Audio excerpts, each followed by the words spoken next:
March 17th, 2001, Board of School Directors meeting for Montpelier-Roxbury School District. Let's just do a roll. Etiquette? Here. Jerry? Here. Emma? Here. Jill? Jill? It didn't work. Here. Okay. Kristen? Here. Mia? Here. And I know Andrew is going to be late. I'm not sure where Amanda is, but let's go ahead and start as we've got quorum. Amanda did ask for a quick discussion about whether someone wanted to monitor a board working group for the student waiting committee. So I want to just add that quickly to the agenda, just to spend a couple of minutes to see if there's any volunteer. And if there is, a monitor, I can pass along information on that. But first order of business is public comment. And please, if you do want to make public comment, either raise your hand in the participant column on Zoom, or if you're having trouble figuring that out, you can just wave your hand in general. And I'm not sure we have many members from the public who aren't media, so let's assume we don't have public comment. And move on to the consent agenda. Do I have a motion to approve the consent agenda? I move to approve the consent agenda. Do I have a second? Second. Great. Any discussion? All right, we'll do roll. Etiquette? Aye. Jerry? Aye. Emma? Aye. Jill? Aye. Kristen? Aye. Mia?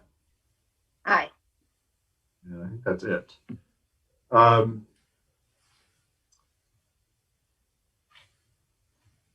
So I will just quickly, before I have the VSBA comment, I'm very excited for their presentation. I just wanted to raise the issue that Amanda wanted to put on the agenda. As you know, the UVM did a study on the way we weight students for the way we finance our schools. If you remember from budgeting period, the equalized pupil number is one of three factors that goes into how the state allocates money to districts. Basically, the long and the short of it is that the study found that the weighting system did not account for particularly smaller rural populations in a way that was equitable. So the legislature has been giving thought to how to adjust that scale. My understanding is that while there's robust discussion and definitely a desire to do something to ensure that the weighting scale is more equitable, action is probably not likely until next legislative session. However, there is a board working group that is being coordinated by Maggie Lenz, who is a lobbyist who is supporting action on the weighting issue. So if anybody wants to monitor that for the board, I think they're meeting kind of semi-regularly on Thursday nights. Just reach out to Libby or me and we can send you that information. We'll also let the rest of the board know that someone's on that. If someone wants to volunteer now, great, but if you want to think about it, there's definitely room for that. I do want to say that the initial analysis of the weighting study indicated that we would lose several students So I think while this is a huge equity measure that needs to happen statewide, one thing we may want to think about is how the impact of it can be uh, kind of phased in over time, so we're not suddenly left with a huge budget gap. So that's that, and very happy to have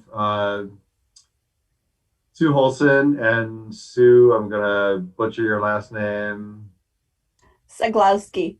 Zaglowski from the Vermont School Boards Association here to do a training on just kind of the basics of board role and just kind of board role 101. So they're going to give, I think, a brief overview and then have some times for Q&A. So please, ask away once their presentation's done. But I will turn it over to the two of you. And again, thank you for making time to. Oh, we're happy to be here. I've met some of you before, but not all of you. I'm Susan Holson. I'm the Director of Education Services at VSBA, and Sue Saglowski, who's here with us tonight also. You got the A team here, is the Executive Director. And she is also the attorney. So in case any legal questions come up, I'm not allowed to answer them. So she'll be here to sort of back up on that stuff. Before we get started, first of all, I don't know, Libby, can you allow me to share my screen? You should be able to. Can you? No, host disabled participant screen sharing. Well, let me just make that. Thanks. Different. And while Libby's doing that, I'm going to say we're going to race through what Jim referred to as Board 101. We do have our annual spring training for new and almost new board members that will be running 2 evenings as a webinar, 4 hours total, 2 evenings in May. If you haven't already received notification of that, you will from VSBA. So I would really encourage anybody who has been on the board, either just recently elected, or I know you've had a lot of transition on the board and a lot of appointments in this particular board. And so we invite you all to come and participate. I think that's a different kind of dynamic because you'll be with a lot of people who also have sort of that deer in the headlights thing about what school board work is. So I will, if I can now. Oh, I can. Thank you. Now, how do I do this?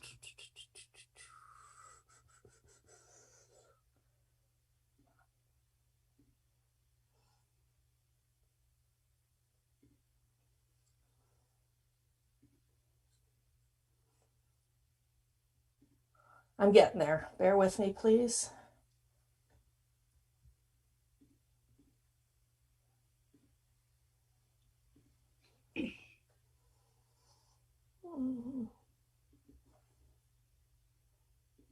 Okay.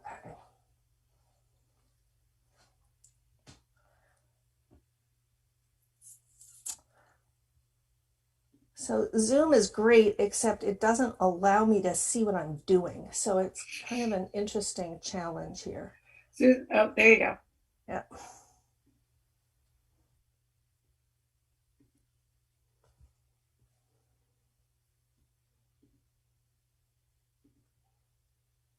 Okay, we're getting there. Okay. So as Jim said, we're going to end with a case study, which is also really designed to tease out your questions and your thoughts about what's going on. So I invite questions as we go, but if you want to just sort of get the overview and then we'll work with it, that's fine too. And I can't see you, so just jump in, okay? Based on conversations with Liddy and with Jim, what we're really going to outline tonight are the roles and responsibilities of the board based on Vermont law, what governance is all about, the essential work of Vermont school boards, which is a tool that we, the Vermont School Boards Association, has created to help guide you through the work of the board. We'll talk a little bit about board operations, and then we'll address a case study. So I want to start by just making clear that school boards are actually a creation of legislature, and the powers of the school boards are listed in 16 V.S.A. section 563, and I'm not going to take time to go through all of this because, as you can see, there's a lot of them. But what that all says is there are 32 powers of boards outlined in that statute, including, and these are the highlights to me, determining what your educational policies look like, assuring sound fiscal management and accountability, and preparing and distributing an annual budget. Boards are required, based on these statutory references, to comply with Vermont's open meeting law. And we're not going to dive into that deeply tonight because we just don't have time, but we're happy to talk to you about that anytime if you have questions about it. And also, boards are bound to use Robert's Rules of Order to run your meetings. And boards also are required to have a conflict of interest policy, which you do. So that's sort of the legislative piece and the genesis of where school board activity starts. The photo here is a picture of the Vermont Education Law Book, which is something that we publish and update annually. As you can see, I have not updated my picture to match where we are. They look the same other than the year on the cover, and it gets updated every year by our office to reflect changes in legislation. And so the 2020 edition has just come out, and I'm sure there's a copy in the central office, but it may be something that is worthwhile for some of you to have, and just let us know if that is something that you want us to get to you. Now, we talk a lot about governance when we talk about school boards, and until I was on a board, I didn't know what governance was. And in fact, I'm not sure I knew for a long time after I was on the board either. And so I went to Merriam-Webster, and they broke their own rule by using their definition or using the word in the definition, the act of or process of governing. So I looked up govern, and they specifically talk about policy level, making an administration of policy. And that's what governance is about. It's about high level oversight. And so we're going to talk about today the distinction between governance and management, which is more operational typically. So effective governance, boards, and this is a composite from a lot of research that's been done, but if board members and administrative team agree on what the principles of governance are and the habits of effective governance, you're off to a good start. And also commit yourselves to making sure that you all understand the same basics. That's a good place to start. When governance isn't working, board members usually think that they're just rubber stamping decisions that the executive team is making, and the administration usually thinks that the board is micromanaging. And so you can see there's a disconnect there, and that's when things really start to fall apart. So the relationship, and we'll talk more about this, the relationship between the superintendent and the board is critical. It's critical for your kids, for your students. That's really the point at which the big picture and the oversight ties in with operations. It's that collaboration. And so that's got to be working well. I have a 2-minute video that I want to share with you. This comes from our colleagues in Texas, and it's just a little animated thing. I apologize if some of you have seen it before, but I think it explains the role of a school board very succinctly. And then we'll get into more nitty gritty. Let me know if you have trouble hearing this, please.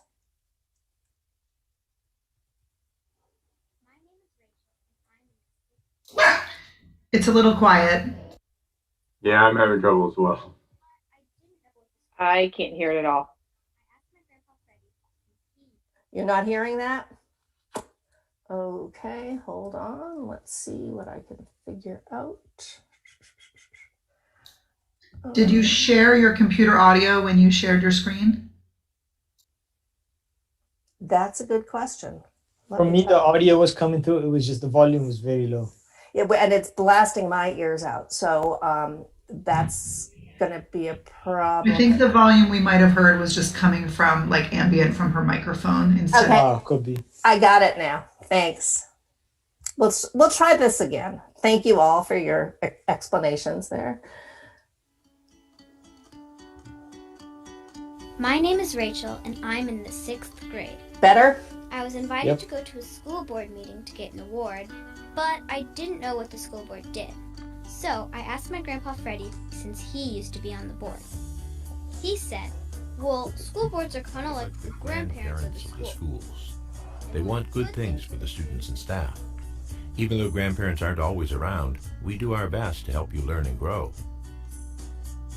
Let me see if I can explain it in another way. Think of the school board team as building a bridge between the community and the schools. They are your voice. Board members listen to parents, community members, school staff, and even the students about their hopes and dreams for their schools. They share these messages with the superintendent and other school leaders, and they advocate for their school district by speaking up for them with other elected officials and within the community. Another important job of the board is to provide direction for the schools. School board members choose a destination for the district. They might like the students to go to Topeka, Kansas, Paris, France, or even Mars. But they don't tell the staff how to get there. They empower the superintendent, staff, and students to choose their path. The board also makes a lot of decisions, like hiring a superintendent. The superintendent is the leader who makes sure the daily operations of the schools run well. The superintendent helps determine the best routes on the map, along with the staff and students. The school board also ensures that resources are in place so that the staff can complete their work and make sure students can reach their destinations. Let's say that the schools want their students to be able to play a musical instrument if they'd like, or fix a car, or understand algebra or other opportunities. The board makes sure that the school district has the money, staff, and materials in the right places at the right time. To ensure success, the board and superintendent team help students complete their journey in their local schools and prepare them for the future. After talking to Grandpa Freddie, I had a much better understanding of what school boards do.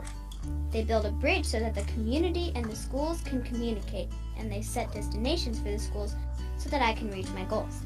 The school board looks out for me, just like my grandpa and grandma do.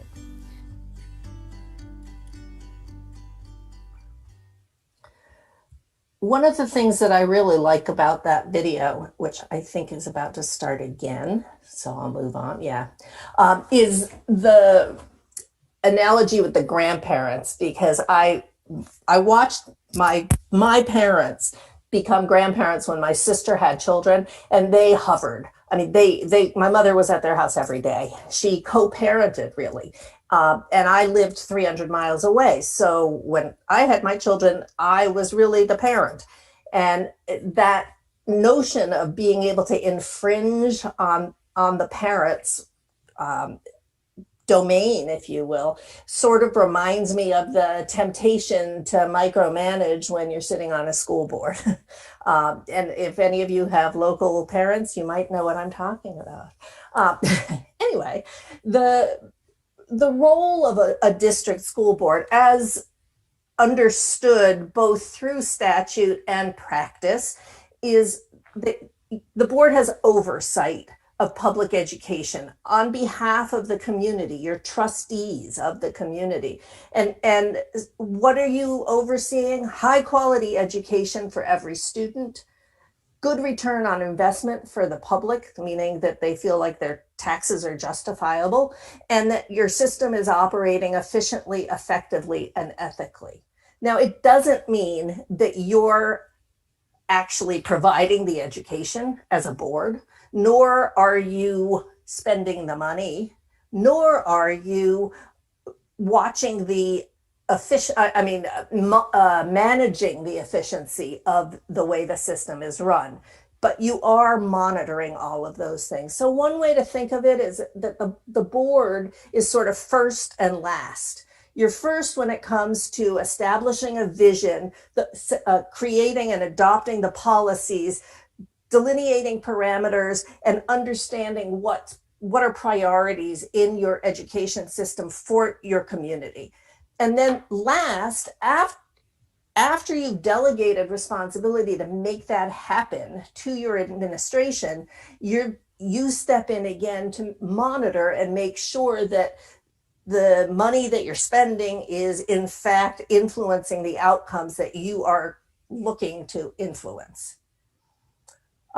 So it's really important that you have that understanding of how, this is the 20,000 foot view, right? So I mentioned that VSBA, School Boards Association, has developed a platform called the Essential Work of Vermont School Boards. There are 6 what we call domains within that, and I am going to fly through this tonight, but they are engaging your community to make sure that the vision that you're establishing for your education is in fact aligned with what the community wants. You have a mission statement, at least I believe this is a mission statement that I got from your website, and that's pretty clear. Caring, creative, equitable learning communities that empower all children to build on their talents and passions and to grow into engaged citizens and lifelong learners. So that's, it's visionary, it's pretty high level, but that's your goal. Now, ultimately, everything else that the board does has to be measured against this goal. So I mentioned policy being one of the critical elements of school board work. Policies articulate the values and concerns that parents and community have shared with you, that you've sought out to understand. And you're then going to follow that up both with monitoring the educational results, making sure you're legally compliant, and making sure that the community understands and is aligned with the expectations that you understand them to have. And then you delegate. You delegate to your administration, who interprets the policy, right? And when I say administration, I mean Libby and her team. But the board is really going to be directed to Libby, and Libby then manages her team. So the board has one entree into the operations. And it's up to administration then to interpret those policies in the form of written procedures that talk about how things are going to get done. The board sets the why and then delegates the how, and then comes back at the end and monitors to make sure that the policies, A, are being adhered to, and B, are still consistent with the values of the community. And so I know you have a policy review schedule, and that's exactly what the purpose of that is. And of course, there are some policies that the state will require you to add periodically. There will be others that we as the state association will recommend, but aren't necessarily required. The third of these pillars is about the superintendent and the relationship the board and the superintendent have with one another. And as I said earlier, it's a critical relationship, and it's really important that everybody understands whose job is what and who does what, and how those responsibilities and activities blend. And you have a policy, your policy A02 clearly defines that relationship and establishes what the responsibilities of each of those positions is. And I if you haven't read that in a while, it's a long policy, but I really encourage you to go back and look at that, because it really spells out a lot about how your board is going to function. And just to reiterate what I was saying, the board sets the vision, the policies, and is responsible for allocating the resources, right? You prepare the budget, make sure, or try to make sure it gets approved. And then there's accountability to the voting public, to your taxpayers.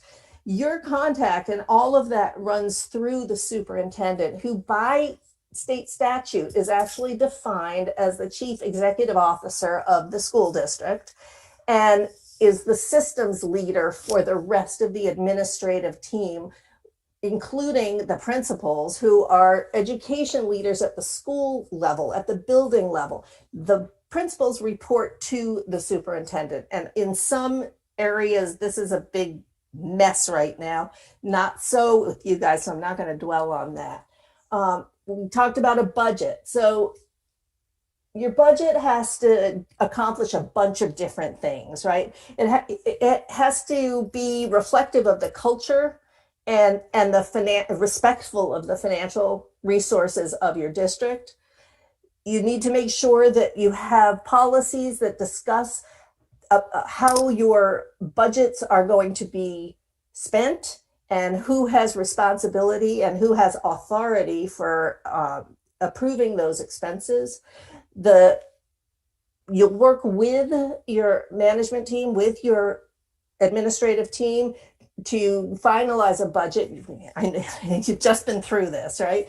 And then it's the board's job to work with the electorate to try and get them to understand why the board is recommending this budget and why these funds are necessary. And then you also have to be accountable that you've got adequate internal controls happening at the district level, that the money is being managed well. And then I mentioned before monitoring. So you need to make sure you see your financials regularly and you know how to read them and how to interpret them and how to ask questions about them. And finally, you're obligated again by statute to have an annual financial audit.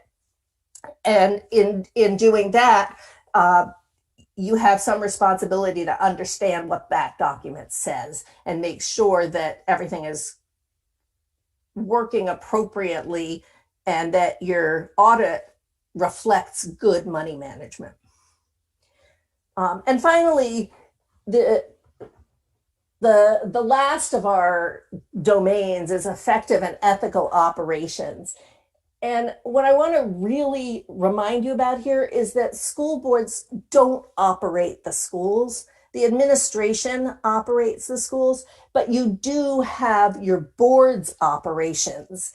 And there have to be some accepted practices and understanding as to what that all includes. Here again, you have a policy that does a really good job of spelling this out. The board members are obligated as elected officers. It's the only power that you have is as a single entity. So a single board member does not have any authority as an official. But as a board, you are a public body that has been elected and speaks for your community. Board members within the board need to recognize and acknowledge the validity of board decisions that are made by vote of a majority, even if you're on the losing side. So even if what you believe in didn't pass, you still have an obligation to support the work of your board. Another one that's often compromised is that you have to maintain confidentiality when you go into executive session, which is why VSBA recommends not even taking minutes in an executive session, so that there is no public record that anybody could ask to see at a later date. And finally, the conflict of interest question, which I mentioned earlier, is in statute. You need to not only make sure you're avoiding actual conflict of interest, but even perceived conflicts of interest. And that gets a little touchy, especially when we live in towns where everybody knows everybody or is related to everybody, as is the case in some Vermont towns.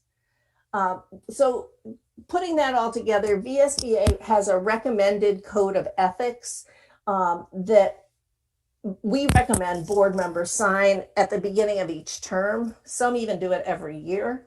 And I'm happy to share this full document with you. This is just an excerpt, but it basically assures that you understand that you are part of a board and not an individual who has any kind of authority, that you're not giving directives to the school personnel because you don't have the authority to do that, and avoid making any commitments that compromise the decision-making ability of the board. So don't be making any promises outside of the board, and then the board's going to come and vote, and you've already promised something, some outcome that hasn't yet been determined. Finally, board protocols. We recommend that you establish your board protocols at your annual reorganization meeting. And they're pretty important. It's how your meetings run.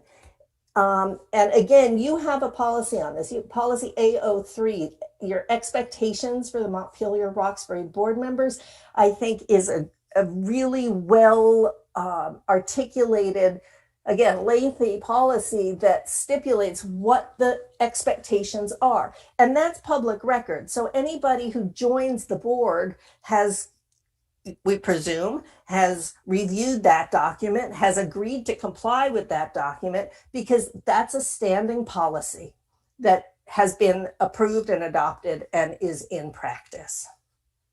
So that's it for the talky part. How are we doing? Are there specific questions here? We are at 7:04, and if you want to open it up for questions, I think there's definitely a lot that folks have. Okay, I'm happy to do that. Or do you want to take a look at this case study and just sort of structure our conversation around that? I'm game either way.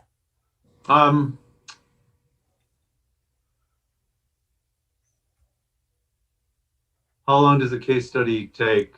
It's that's what you need to read, and then we're going to talk about it. Let's do the case study if you think it's been helpful. Okay. We're at 7, so we're just a little past 7, so we're okay. Flying through pretty. Why don't we take 5 minutes for everybody to read that? And I just want to know if you can, in fact, read it in this format, because if not, I can pull the document up and share it outside of the PowerPoint. And it looks like Amanda has her hand up. Do you want to say something before we do the study? I'll wait until after the study. Thanks.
Folks still reading?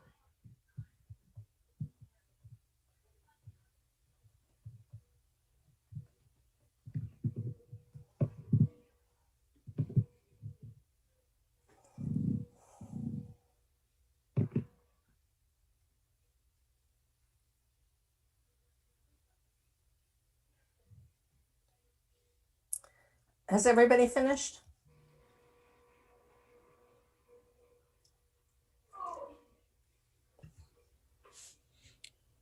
Yes, I think so. Okay, great. So what's going on here? What do you see? What's the question at the bottom? What's wrong with this picture? I can see the participant list if folks want to raise their hand. Otherwise, I think just speak out because we've got a limited viewing.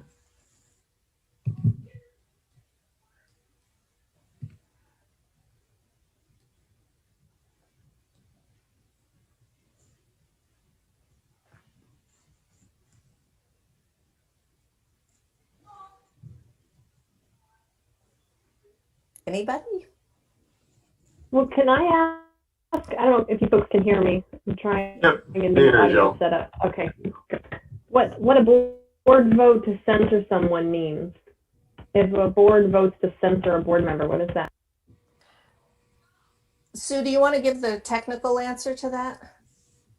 I'm happy to give the layperson's answer, but yeah. So if a board votes to censure someone, normally one of the things that you see in this example here is that they come out of executive session and they don't do anything. So I'm not really sure this board actually did do that, but it's a sort of a public acknowledgement by the board that that the person that is being censured has not complied with the board's protocols or code of ethics, that type of thing. Thank you. I mean, part of the problem is they censured without having a discussion and aligning on what the actual issue was and getting agreement on behaviors. Right. They didn't launch into a discussion of what the infraction in fact was, right? Good point. And yet somehow it feels wrong, right? Well, I mean, I'm not saying it's right or wrong, but shouldn't, when as a board member, when you're making comments in public, I guess this is not a public, it's a closed group, but it's still with some members of public. Wouldn't it be prudent to kind of say that this is my personal opinion and not speaking as a board member, or clearly stating where the person is coming from, or when they're talking? Yeah, it's a very, very tricky line, right? And it's sometimes even hard to know when you're crossing the line. But as a board member, you are always a board member for the period of your term. So you can say, this is my personal opinion and I'm not speaking for the board, but you're still a board member. And so if you're in a position, and in this case is maybe extreme, where you have the opportunity to chime in, and in this case, badmouth the district that you are representing, then you really are infringing on the board's ability to do its work effectively. And your credibility is questioned. Why would you be on the board of a district you don't believe in? And I get that, but just playing as a devil's advocate, you could have differing opinions, right? When you're in a board where you might not agree with something, so you might vote against a measure that came across, and you go out and somebody asks a question. Why? I mean, I'm not talking about this situation, but in general, why did why did you guys make this decision? And correct me if I'm wrong, but it's within your rights to say that this is the decision that we all made as a board, and this is the decision that we are proceeding. However, I had a differing opinion at that point. Right. And as a board member, I accept the board's action. Yep. I mean, that's a really critical piece, right? Yep. I'm on this board. I may have differed in my vote, and it's okay to acknowledge that. Your meetings are open, right? And particularly as long as we're virtual, you're actually on the record. But the idea that you dissented and therefore you're going to badmouth the action that the board took is really in violation of your policy. So that's the key, right? You're bad-mouthing it. You're not saying that, I disagree with that. I personally disagree with that, whatever the measure was. However, that is the decision that we as a board collectively made, and we are proceeding in that direction. Exactly. So I understand this is an extreme situation where somebody's bad-mouthing it and, they don't like what they're doing and whatnot.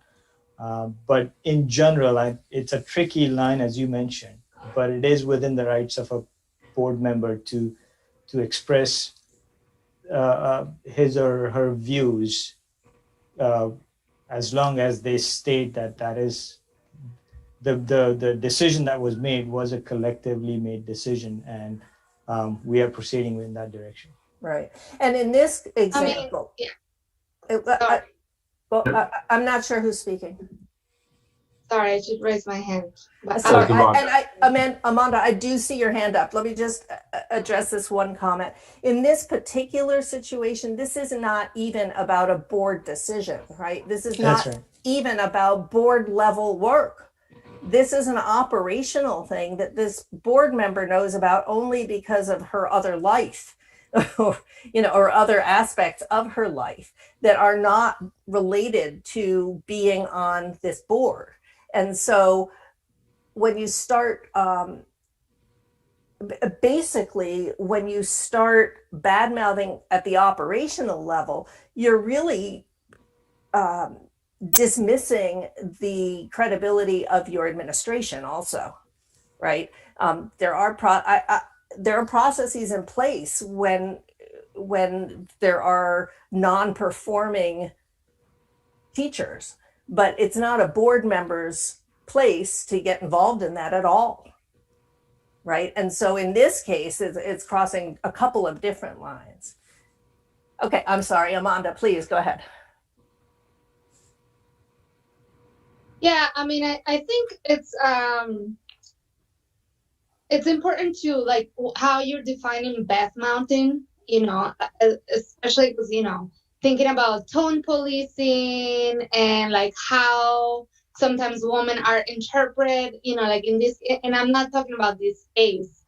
I think that there has to be a conversation around the rights of speech rights of board members, and I think Anita was getting at something I was thinking about around.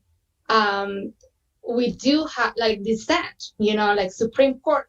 I'm thinking dissent, like you write your 5-page when you disagree on something. Yes, that is the board. It doesn't necessarily mean that we all are going to agree on some things. That I'm going to be able to vote no, and that I'm going to say why I'm not supporting something. That doesn't mean that I am against the board, but that is the procedure. And so the same thing around the social media or around, being in blogs or being in, as someone who wears a lot of hats in the state, constantly moving from place to place. And I was researching around speech, There's a great document that I found around about my rights as school board members in the First Amendment that has a lot of the the laws and examples of how they were repealed when they went to the courts system. It's a little old, but so many things might have changed since then. But I think it's important that when we're having these conversations, we're talking about tone policing, what does Beth Mountain means? What does it mean when like the difference on free speech? Like what are you implying basically is my question around this.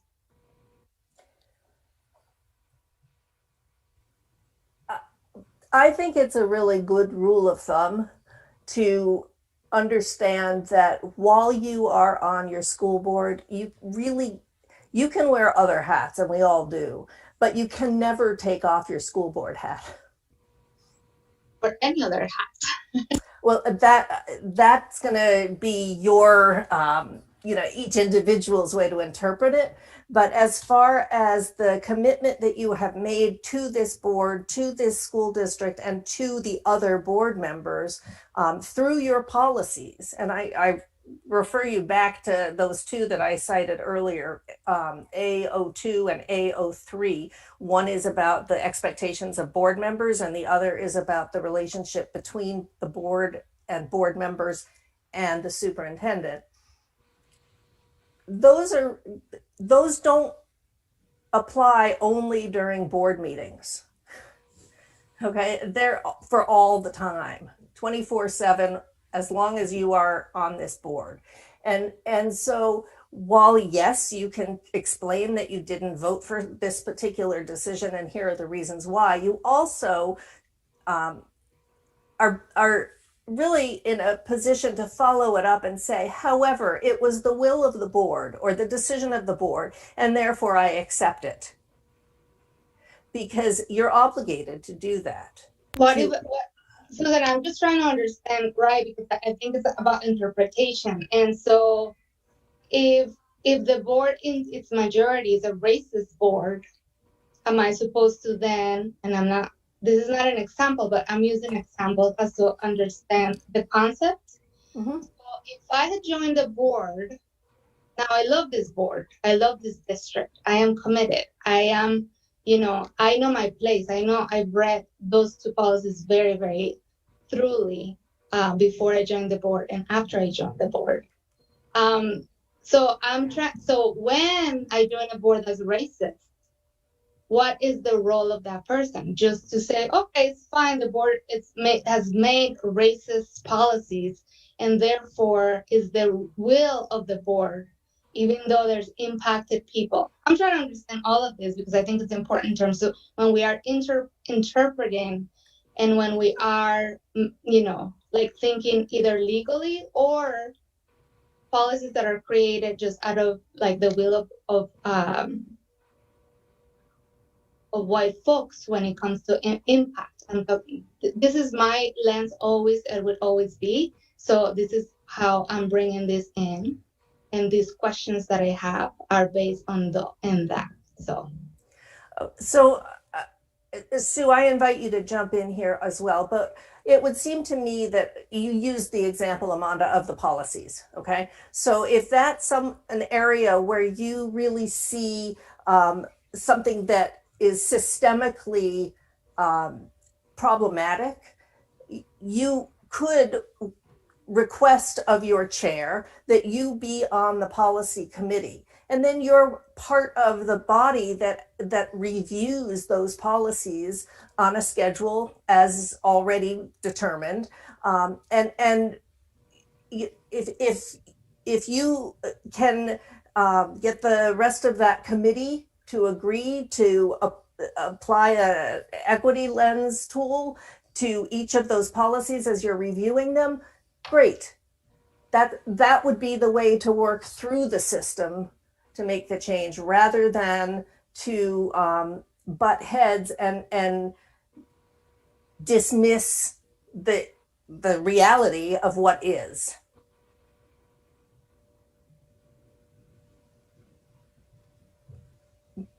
Jim?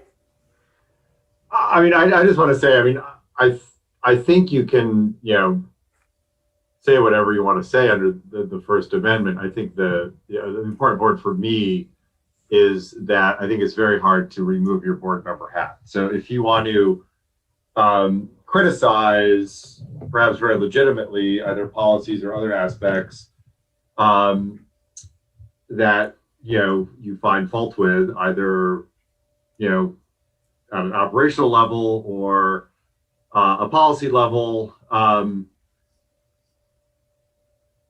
think be prepared to have a reaction be as a board member. I think the argument that I was saying that in a personal capacity, or especially with social media, because social media gets so leaky, that was a closed group or a private chat, or I was just talking as a parent, I was just talking as a community member. Like, those distinctions become very hard, because I think the example in the bottom, when the press picked up on that, it's even if you were complaining in this in this example about that teacher kind of as a parent, you're still a board member saying that teacher has issues, and that's how the public can interpret it. So that, to me, is a takeaway from this example.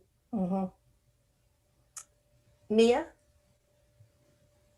Thanks, Susan. I raised my hand for a different reason, so I'll get to that in a second. I think one of the things that's coming up for me, though, in this part of the conversation is that, we as a board are working hard on learning different facets of white supremacy culture so that we can unpack them from the way that we operate. And one of those is binary thinking. And the antidote to that is non-binary thinking.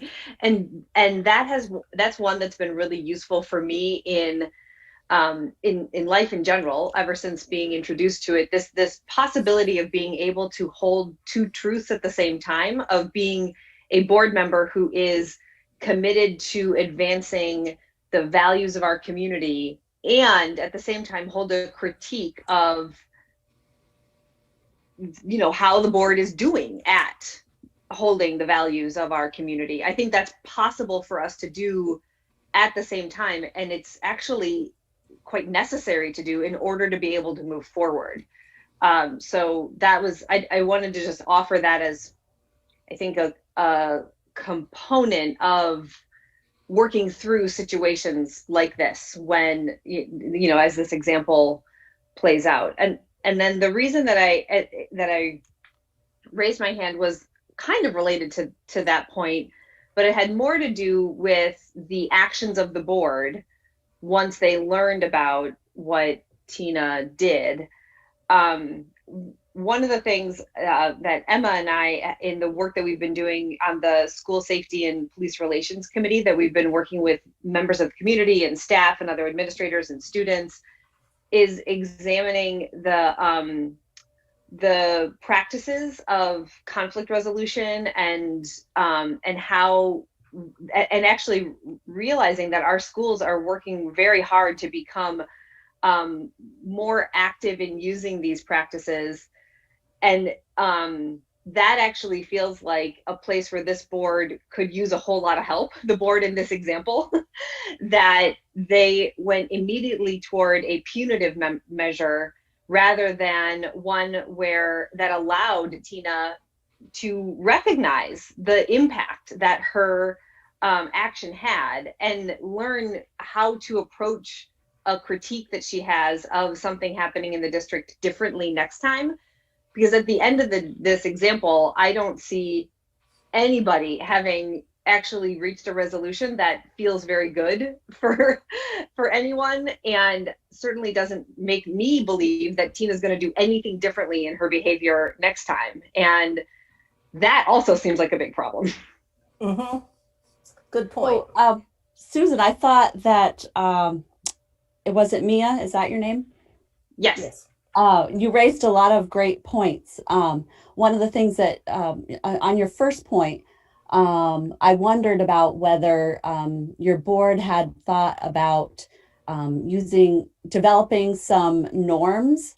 I was on a school board for many years, and we actually went through a merger. And when we had our new board formed, that's the first thing that we did. And it was really helpful for us to we spent quite a bit of time developing them, and then we would actually read them at the beginning of each meeting, and at the end of each meeting we would have a good discussion of how we did with meeting our norms, and it really helped keep us operating, I think, the way that we said that we wanted to operate. So that might be something to think about. And the other thing, I was glad that you recognized that seemed punitive in this example. We actually have in our essential work of Vermont school boards, we have a sample process for addressing board member conduct. And it does not go the way this example went.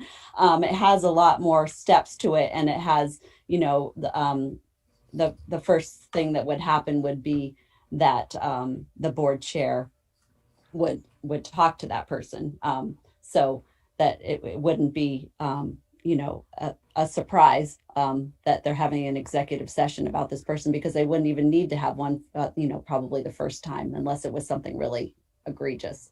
But I can, if any of you would like that, and you don't have the book, I can just send you a PDF. It's a 2-page, 2 pages out of the book that the first page basically has information about the board discussing and agreeing about how it's going to operate, and board member conduct. And then the second page is the sample process. Thank you, Sue. I'm going to jump in because it is 7:29 and I don't want to be the one who's keeping you late tonight. But Jim, this feels incomplete to me. And I just wanted to extend to you all, we're happy to come back to continue this conversation at any time. And maybe it's because you're you have so much newness on this board. Maybe you want us to come back quarterly or something along those lines, so that as people are growing into their roles and hiccups surface, we can address them in real time as we go. We certainly are open to whatever works for all of you. That's what we're here for. And I know we didn't really get to the broader questions away from this case study, but I think some of what we were talking about, it applies outside of these specifics. Yeah, no, thank you very much. And I think it would be great if you're willing to come back. I know there's a lot. We did only scratch the surface. There's a lot of other stuff here, and a lot of great points raised. I think as we kind of think about how we want to operate as a board. We do have board expectations in our policies. They do not look like I think how this example plays out, although I think there are some great things in this example, but certainly in terms of the process. Yes, we would love to have you come back, and we can work to coordinate that. Great. Just to not leave this as a loose end, in this example, there are also several violations of open meeting law. I'm not going to get into them. I just want to be on record of saying that, because I don't want you to think I'm advocating for things like taking a vote in executive session. Yes, maybe, can I say something? Maybe next time we can use the real example that happened in our school board, and then we can break it down and figure out a way out of it. Because there was an example that happened at the beginning of this year. And so it will be great to have it out and open and dissect it together and see okay, how do we move out of this? And so, and it will be great to have you here and talk, break down some of the speech, First Amendment rights, and figure out a way, because it's not just about being a school board member, it's about our individual rights as well. So it will be great to have that open conversation amongst our whole board. we'd be happy to do that. I think it might, if we were going to do something like that, it might be helpful to just schedule a special session rather than having it as part of a regular board meeting, so that there'd be enough time. It sort of reminds me of what Mia was talking about in terms of our school safety and police relations committee work. We've been looking at our board policies, and one of the board policies that we're interested in potentially making a recommendation about are the board expectations, and that perhaps we include some norms around using restorative justice practices when something happens, a conflict arises within the board, so that we can have a method to sort of work through those before we would get to the point where we would be like censuring and things like that. Yeah, and I don't think, and the board, to my knowledge, has never censured, and I don't even think our expectations would censure in an instance like this. Yeah, and we did have, I mean, we had an incident, I know the incident Amanda is referring to, but I think we had a more severe incident a few years ago that ended up on WCAX News.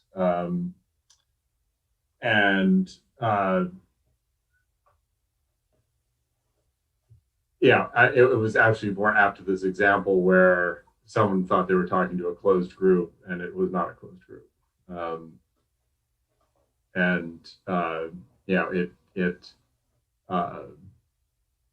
It targeted a couple board members, and it went viral and ended up on the news. So, but censure was not considered, and nor was anything in executive session. Censure is pretty extreme. Yeah. And I don't think as a board we have any desire to. I don't think we have any right or desire to censor people's speech either. So, right. But when something like this does play out, I think it's better to to speak about it. And the board member that was targeted in that instance, addressed it quite gracefully, given the public nature that it all took. So and I just what I would have loved to get into too is just the lines on social media and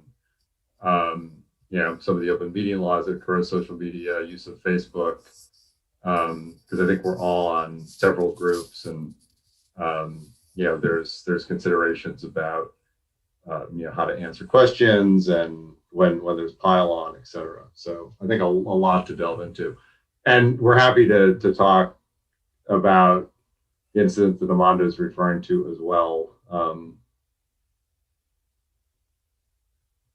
So, which we can do in a special session or otherwise. Well, just throw out some dates, and we'll make it work. And in the meantime, we just want to thank you. Thanks for all that you do.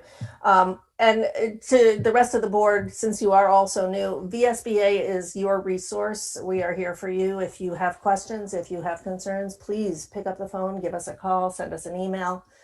We are working remotely right now, so we're all at different phone numbers. I've got, Sue, I didn't put your number up here, my bad. But you got my number here, and you can reach us by email. Libby knows how to get hold of us. Jim knows how to get hold of us. And it will come back whenever we're invited. All right. Thank you. Thank you very much. Thank you. Good night. Good night.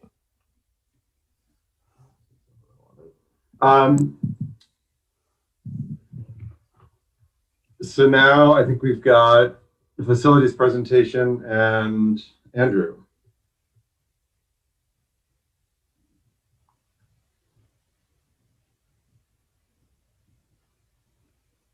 How you doing? Hello. Hey, Andrew. Hey, Jill. So, quick Andrew, question. hold on 1 second. Does everybody know you? We have new board members. I'm not sure if Andrew, everybody knows me. So Andrew LaRosa is our director of buildings and grounds. He is fantastic. And all of the safety and wonderful things that have happened during COVID was because of Andrew's very forward thinking. And he was at the front of the line in every type of ventilation work and every single thing. So Andrew has done, I can't get away with having him at the board meeting without embarrassing him a little bit. Andrew has done an absolutely amazing job this year, and is a very valuable part of our team, and has been working really hard on this facilities report for you all for quite a while now. So, all right, Andrew, I've embarrassed you enough. Now you got to really impress him. Agenda item 1, raise. Okay, so I think Libby. So the facilities report was included in the board packet, correct? Did anybody get a chance to read it? Yes, it was excellent. Okay. Yeah. So what so you guys, one of the things that I should be doing for you guys is exactly this facilities report. Libby, I'm going to need the screen if I could, if you could share access at some point. Should be able to share it. Okay. So I'm not going to go over the whole thing. I kind of pulled out some highlights of some things that I thought should be on your radar. And I'm happy to answer any questions that you may have right now off of what you read, or as we hit a school, if there's something that jogs your memory, just jump right in. So I'm going to share my screen. All right. So, so that's one of the benefits you have of having me work for you guys is that we can have this document, this living document, available. So, and I think we should because this is the first time you've seen it. Really, one of the things that I'm going to want from you guys over the next couple of weeks or months. Oh, this is bad lighting, isn't it? Is your feedback on what different information you'd like, what more information you'd like, what less information you need. So as you read through it and as you think of these things, share them with Libby, share them directly, send me an email.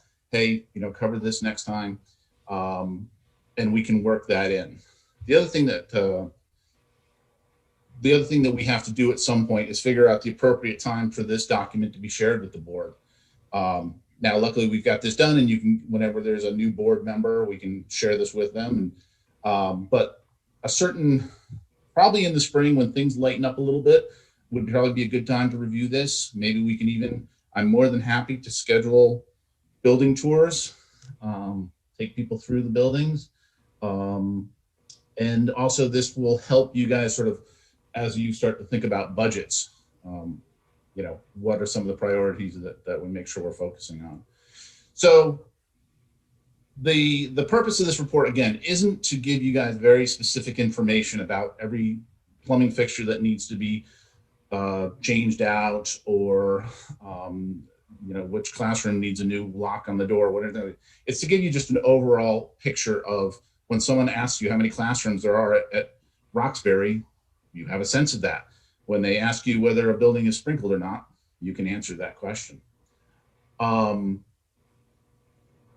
What we haven't done, what the action items that I put in there, the sort of recommendations, those are sort of also general in that no single project ever is a standalone. There's always some ramifications. If we change a heating system in a room or in a building, once you start tearing into walls, are you going to replace the ceilings? While you're replacing the ceilings, well, we might as well do the lights. If we're doing the lights, do we need to do the upgrades to the panel? So the recommendations, again, are very general.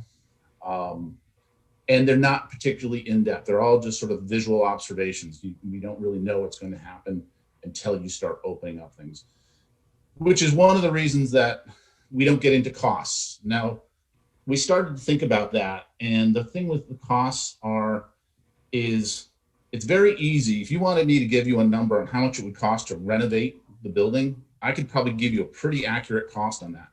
If you ask me how much it is to renovate a wing, and if you ask me about a classroom, I'd be really wrong, because you just don't know. you don't have any slop. When you estimate a lot of things, some things are going to be high, some are going to be low, and they have a tendency to balance themselves out. So that's why we kind of stayed away from cost.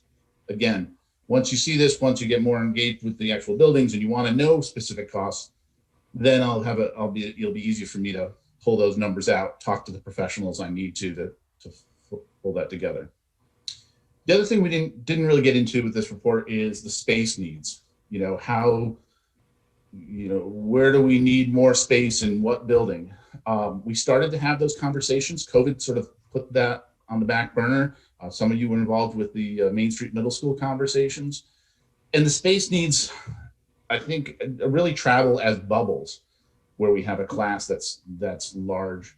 And we seem to have enough space as it stands now to sort of accommodate those. I think that we're probably relatively close. If we get a lot of new students in the buildings, we may have to actually move some spaces around and take a much closer look. But again, I think that space needs first has to happen with the principals and the superintendent to think about, how are we teaching? What kind of spaces do we need to teach, not today, but tomorrow and 10, 15 years down the line. Energy, for the longest of times, and we have made a conscious yet unscientific effort to run our buildings as energy efficient as possible. Whenever we make upgrades, we use LED fixtures. We make sure that our mechanical systems are working at the highest efficiency they can. We make sure our control systems work as well as they can. A controls package is only as sophisticated as the user. And you can have the most space age sophisticated controls package to run high efficiency, but if people don't know how to run it, the building will run inefficiently. We've actually have done a very good job about staying on top of that. We work with Honeywell very closely. We've got a service contract with them for $25,000 where they come in and we have a great relationship where we pick up the phone and we call Scott and he comes down and helps us out. So we are engaged in conversations with the city and their net zero. So we are becoming more sophisticated with our energy usage. We did have our buildings retro commissioned last winter, which actually put us in great position when it came to the COVID indoor air quality work, because we actually had engineers who had been through our buildings and had actually written up reports on our mechanical systems and their thoughts on what we could do and what we should do with our systems. So we're in very good position there. Are there places to save energy? Absolutely. And one of the things that we have is we use a lot of energy, so which means we can, when we make changes and we make efforts to conserve it, we can actually make great headway in that area. The condition of the buildings, I think, we've got old buildings, 1917, 1930, whatever for the Union, the 50s for the high school, and 18 whatever down at Union up to 1984, or down at Roxbury. They're in good condition. Union and Main Street were built with very durable materials. Same thing with the high school. High school was a well-made building back in the 50s. And Roxbury actually has being a wood construction, has survived very well. What you guys got to keep in mind is we got, over 1,000 students, 200 plus employees, and Libby, I may be wrong on these numbers, but, and we're open 11 to 14 hours a day. These buildings get a lot of use. And so they're well-used buildings, but in general, we've done a good job of staying on top of them and keeping them in good condition. A lot of that has to do with the custodial staff, and more specifically Tom Allen, who's our maintenance and custodial supervisor. You guys and me as a taxpayer are so blessed to have Tom Allen in the district. His level of professionalism would be the envy of any school in this state. And I'm not just saying that. He absolutely is passionate and smart and hardworking, and he has instilled that on Chris and Glenn down at the other schools and the custodial staff in general. The other sort of piece about the custodial staff that's sort of hard to quantify, but is the staff has a great relationship with the kids. And I saw that when my son was down at Union, with Todd when he was working there, and I see it with Glenn at Main Street Middle. And that relationship the custodial staff has with the kids, you can see that in the building. I'm going to knock wood here because I can hear the spray paint going. The problems of things like graffiti and vandalism and stuff of that nature just doesn't happen in our school district. And I think that has a lot to do with that relationship that the kids have with the folks who take care of the buildings. So I cannot praise those guys enough. And like I say, the professionalism that Tom's brought through this doesn't mean there's not room for improvement, but even over the last 5 years or 7 years since Tom's been there, before Tom got there, every school was doing their own thing. Like they were buying their own products and deciding what products to use in their building. And he went through and said, no, we're all going to use the same products. We're all going to order from the same people. We're all going to be able to cross-train so someone can go from one building to the other and pick things up and have a routine and tackle it. Amazing. We're very quite lucky. So again, the next thing is the feedback. You know, what more information you need, what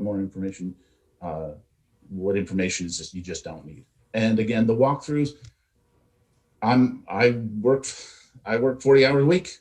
Whenever anybody wants to come through, let me know and I'm happy to take you on a tour.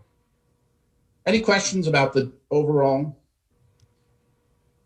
So you saw in the report what I did was I started big picture, started on the outside of the building and worked our way in when I talk about individual buildings. Some of the things that we do, just to give you a sense of when the public asks where your tax dollars go, every year we continually work on the buildings. It's the other thing that Tom has brought forward is that we used to have this sort of mentality like everything had to get done in the summer and everything stopped once school started.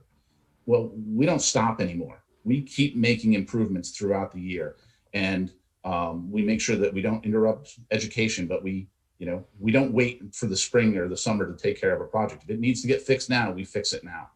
And it may sound like, yeah, of course you do that, but that's not necessarily the case in a lot of schools.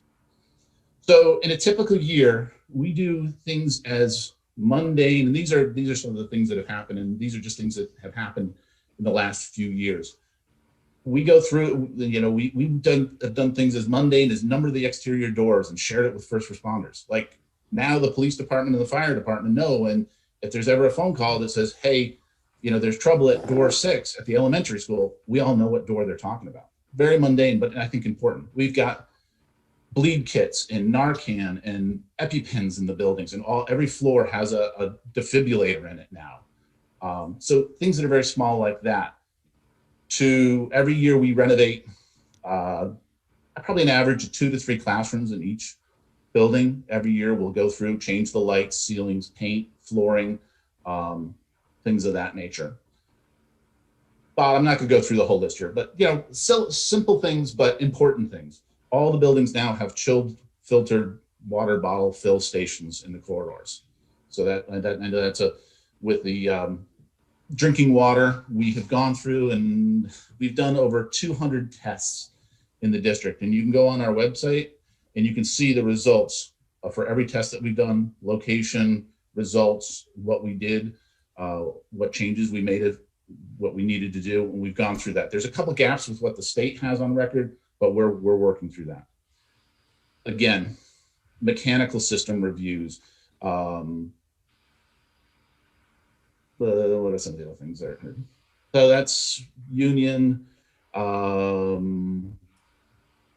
lot of the other things that we've been trying to do is unify systems so that when we have inspections, when we have a fire alarm inspection, we don't have them at 4 different times a year, 4 different schools. We say, you come on one day and you do all 4 of our schools.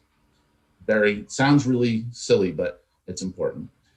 Again, Union replacing light covers in the hallways, renovating bathrooms. In the Union, we now have all new bathrooms at Union, Main Street, and the high school, and down at Roxbury. Basically, all of our gang bathrooms within our schools I don't think there's any that are more than 7 years old at this point. There's a couple small one user bathrooms down at Roxbury, but Roxbury had 2 bathroom renovations last year.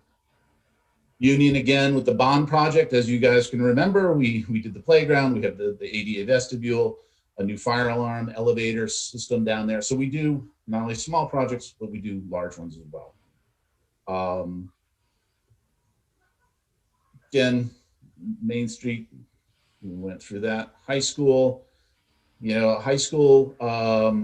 again, we've taken care of a lot of silly things. Like, I don't know if however many of you went to the baseball field or went behind the bleachers, but there used to be this electrical panel out there with wires sticking out. And all that. We took care of that. We renovated, we added bleachers in the gym. Part of the bond project, we put in new sound system, seating, and ceilings at the auditorium. We've got new locker rooms at the high school. We've got a new fitness room at the high school. We've reconstructed the softball field in anticipation that there's going to be softball coming back to the high school. We're all set for a middle school team this year. One of the big things we did at the high school this summer last year is we got rid of the mud lot, which I'm very pleased about that. Having that first impression of being a muddy parking lot was not the first impression that we wanted to present to the students and the population. Fitness center, so that's that. Future projects, some of the things we're kind of looking at, and projects change. We get together with the administration in each of the schools in September and say, what do you need next year? Where are teachers moving? What do we got to do? And we write it all down and we make a list and we put it into the budget. And then we know that by December it's going to change and by April it's going to change again. But we're able to shift it, and we know that's going to get spent and the money's going to be spent in if it's not Mr. Jones's classroom, we know it'll be Mrs. Smith's room that's going to change. So we don't get too hung up on that quite yet in the fall. But a couple of things we're looking at. Roxbury, I think we've got some casework, cabinetry down at Roxbury that needs to be upgraded. We've got some mechanical systems down there that we're investigating currently, changing over to some heat pumps possibly. We've got engineers working on that right now to give us a better understanding of what the potential is. The town hall down there, if none of you, some of you haven't been down there, one of the oldest buildings is the town hall, which is used for town meeting. It's used for community events. It's used for a cafeteria. It's used as the gym. It's a very hard to use space. We paint it every year. We improve the lighting, but we need to do a little more work down there to make it even sturdier, so it stays looking good even longer. Union, some of the things that Union we really want to focus on coming is the little gym that needs a little work. As part of the capital fund, we have a renovation to the auditorium coming, as well as window renovation, restoration, replacement. And I'll talk about that a little bit. We've got to do some cleanup in the basement, storage issues down there. Main Street, again, windows are a high priority. There's some site improvements that I think need to happen over at Main Street, primarily sort of in the back. And I'm not sure I'd call it a playground, but the play area out back. Last year, I don't think we put this down. I put this down, but last summer, we restored, replaced, reconstructed the basketball courts at Main Street Middle. I don't know if any of you remember the old basketball courts that would get filled with water and were all sunk and deteriorated. Those have been, those were reconstructed last year, so they're nice and smooth and they drain well, and we've got a nice painted court and new backboards. Another kind of pressing issue down at Main Street is kitchen improvements. That kitchen is very small. It doesn't have much preparation space. It was shoehorned in, and it was definitely shoehorned at a time when it was a reheat tater tots type situation, which I don't think that Jim speak to it, but that's not really what we want to do. So that's a tough one. The kitchen is below grade, and we're right on a property line. So expansion and additions to the Main Street Middle is definitely going to be a challenge, but it's definitely we need to make it better, even with it if it's within the same footprint. At the high school is probably the building that's probably in the best overall condition. But we are improving the access to the river. That was part of Friends of the Winooski project with some teachers and someone. If you've been on the bike path, you see there's a new sign at the boat launch. We're going to be planting trees down there. There's some talk of some benches. It is also an area that we need to be mindful of. We had it was used as a campsite last year, some of which I didn't even realize until I really started to look. But we're going to stay on top of that early this year, and hopefully with those site improvements. We also cleared out some of the dead trees that were a little bit dangerous and overhanging, and we've cleaned that up there. A DDC control system, basically the controls that we have at the high school that control the mechanical systems are the oldest in the district. Tom has to do a lot of sort of tricking the system into making changes that it can't really do itself. Again, we've got an engineer looking at that right now. The other thing that the high school doesn't have with its DDC control system is a CO2 detector. So to bring in fresh air when we need to do that, that's going to be part of that. Classroom, there is a 3-acre stormwater improvement that I talked with Michelle Braun today, or emailed back and forth with her on that one. That is still, we've got a design on that. But I think we're a couple of years out before anybody's going to make us do anything on that. And I think there's going to be funding available for that.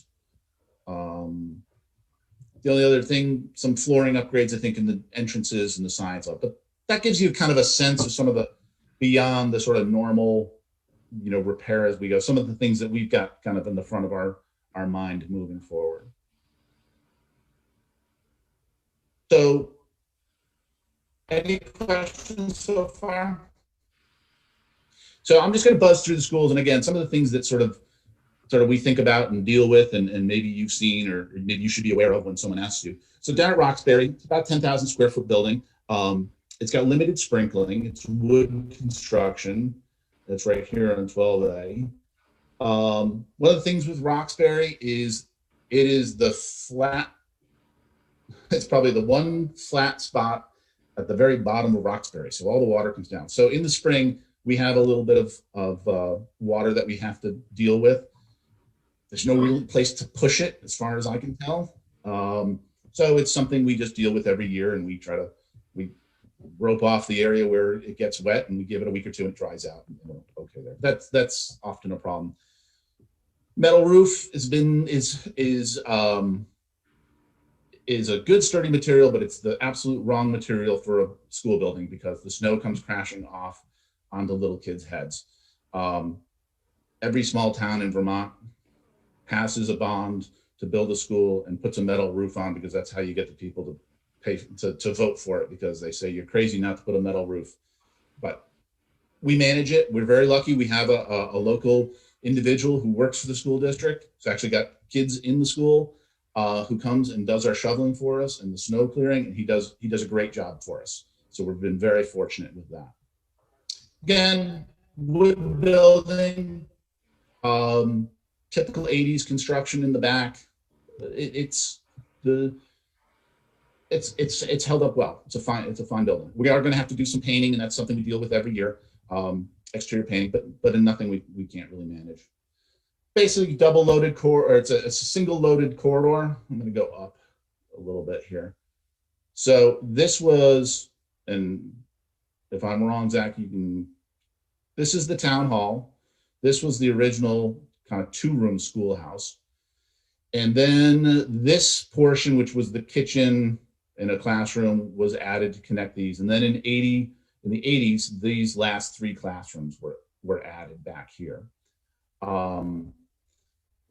This being, so we've basically had classrooms off a corridor here, a classroom here, a couple classrooms here, the town hall. Typical classrooms are adequately sized. We've been gone. We and Northfield in the past has done a pretty good job of going through the classrooms every 10 years or so and working on the finishes, replacing the finishes. There's definitely a couple of classrooms that are going to need to be spruced up here in the coming couple of years. But in general, it's in pretty good shape. Here's a picture of the town hall. The kitchen, when we took over for Northfield, they had ordered a new kitchen hood. So a new hood, and it was the wrong one and it didn't fit, and we had to have one reconstructed. So the kitchen is functional. It's very small. It's functional. And it's got new equipment in it, refrigerators and stoves and all that, but it does need to be gone through one more time. It needs to have everything pulled out, new floor put in, new finishes, and put that nice equipment back into that room. That was the original plan, but the summer that we took over the building, we realized that the stuff that had been ordered was not the right equipment for the space, and it was a real thrash just to get it up and running for the start of school, but it is. Mechanical systems down there are baseboard heating, 3 little boilers, really high efficiency circulator pumps. It's a very simple system. It's almost just a big residential system. It's got some quirks, but generally it works well. We actually, as part of the indoor air quality COVID money, we were actually able to put monitoring on the building. So now Tom can check his phone at 5 o'clock in the morning to make sure the heat is running, other than our first line of warning being Tina when she shows up in the morning. So that's a great help, that we're not just blind waiting for someone to show up and find out the building's cold. So that's a great piece. As part of the mechanical systems, I mentioned the heat pumps. One of the things that building does suffer from, in combination with that little valley down there, is very interesting. It gets sometimes warmer than it is here in Montpelier, sometimes colder or sunnier. Everything sort of is concentrated down there, and you throw in this moisture that ends up down here, and this 80s construction, which has a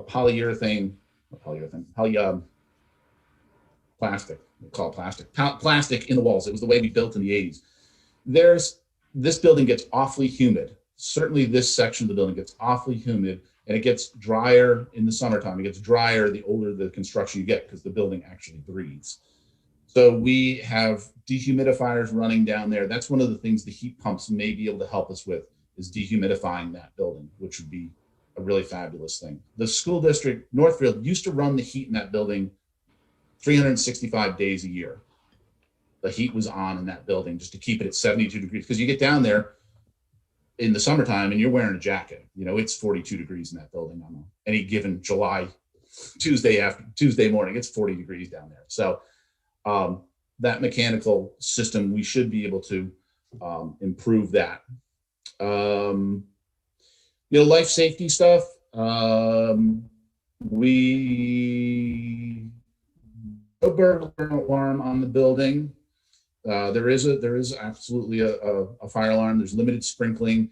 We do have a badge system down there for security. We rekeyed the building when we took it over. So everybody really going into the building, the only way they're getting in is with a badge. As anybody that's been involved with schools knows, that everybody in town used to anyway, everyone in town had a key to the elementary school in their town. And throughout all of our buildings, they're all on a badge system now. Tracy Locke does a great job managing who has access, who doesn't have access, when they can have access. And again, let's talk about Tom Allen.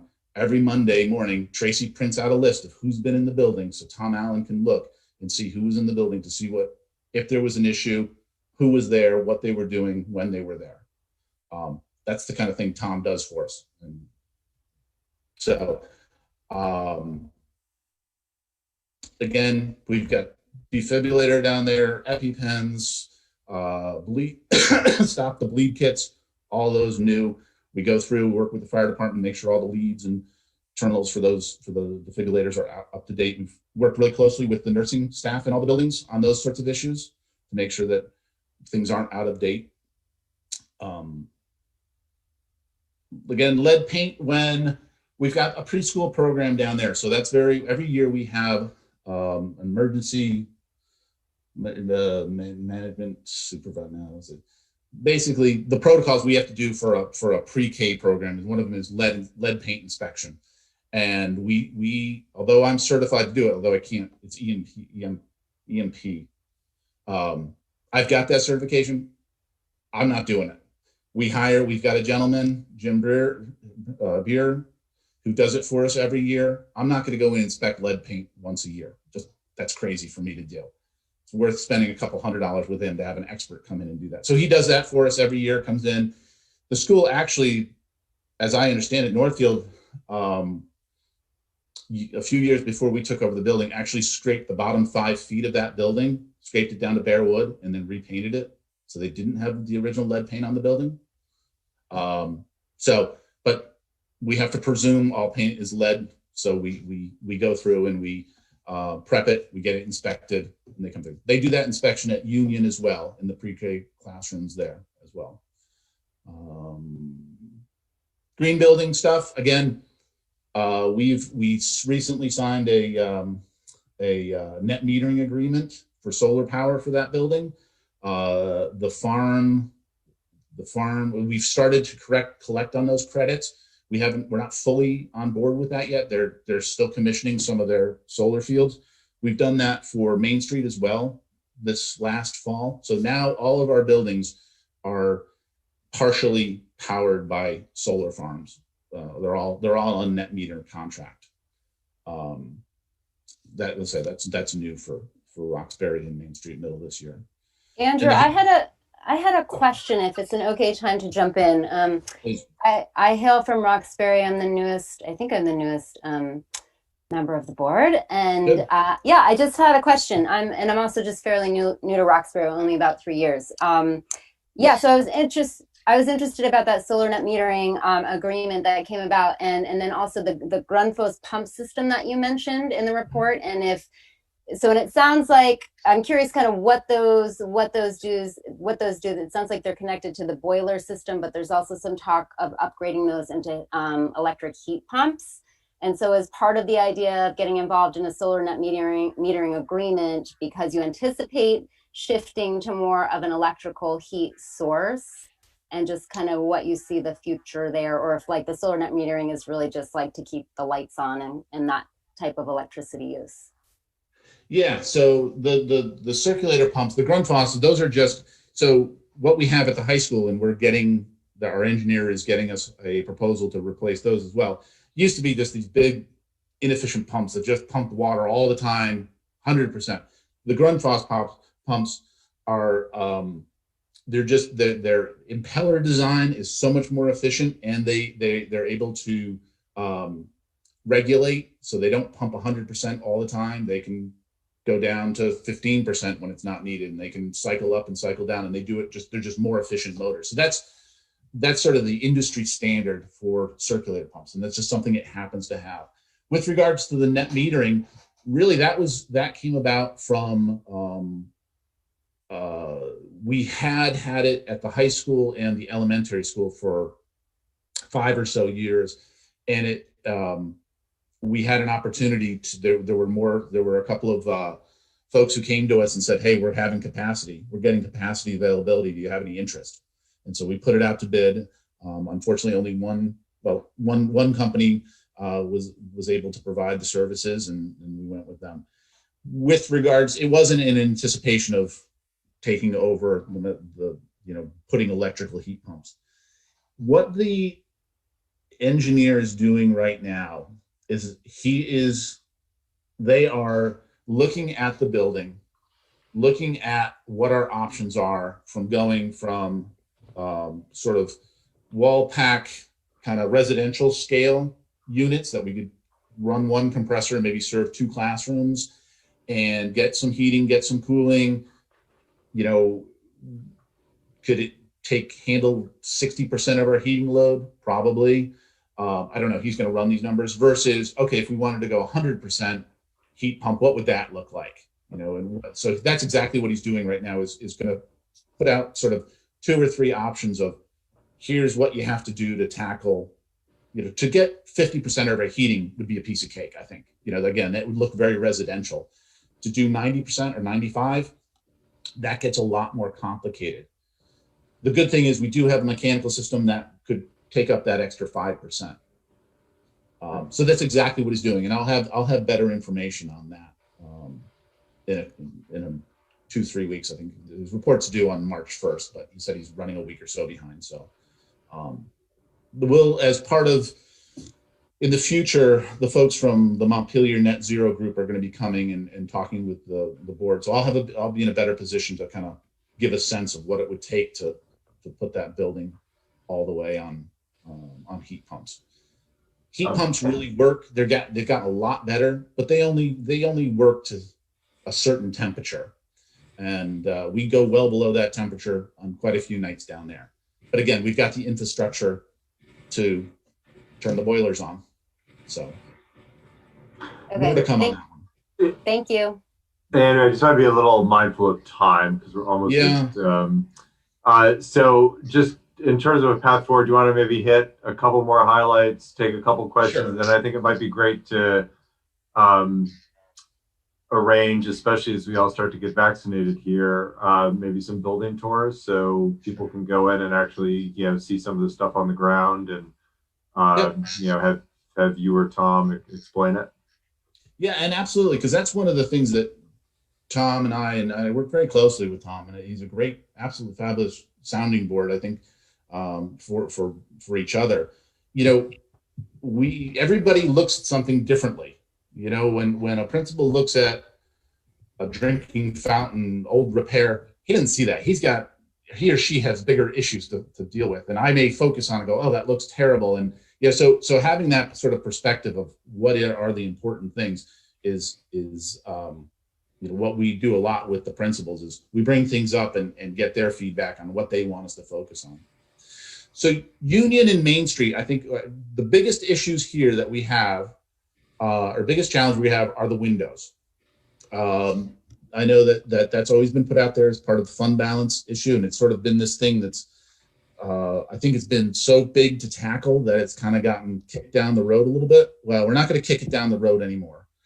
I have been working with Heritage Environmental out of Burlington. They do window restoration and historic building restorations. They do all the work up at UVM. They're a great outfit. I've worked with them in the past.